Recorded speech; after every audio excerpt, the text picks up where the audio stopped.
Hi hello नमस्कार. ह्या आपल्या शेजारी राहणाऱ्या काकू आहेत, त्या आल्या होत्या. त्यांनी माझा नंबर सेव्ह करून घेतला होता आणि त्यांना तृषाचे रील अकाउंट हे ते दिसले तिथे सगळं. मी लिंक वगैरे टाकली होती तर त्या ते बघत गेल्या होत्या, तोंड भरून कौतुक करत होत्या त्या.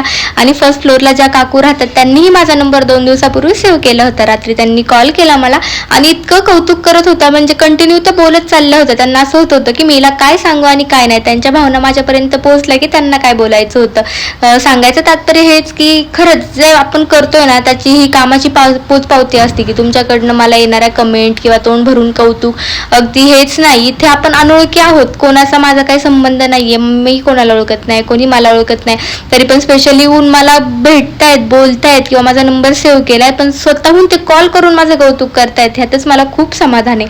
आणि एकंदरीत आजचा दिवस छान गेला, कारण मला माझ्या कामाची पोचपावती तोंड भरून गोड शब्दांमध्ये ऐकायला मिळालेली आहे. दिवस छान गेला.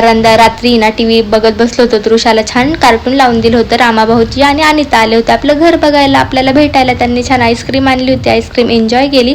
रात्र झाली आणि जेवण वगैरे आज छान झालं. आणि इकडे आता एकंदरीत थोडं सवय झाल्यामुळे ना करमायला लागलेलं आहे, हळूहळू सवय होतीये. कारण घर असतं, घर कोणाचंही असू दे, पण त्याला घर पण आपण द्यायचं असतं. ते एका बाईच्या हातात असतं की ते आपण कसं ठेवतोय, कसं राहतोय. तर चलो बाय.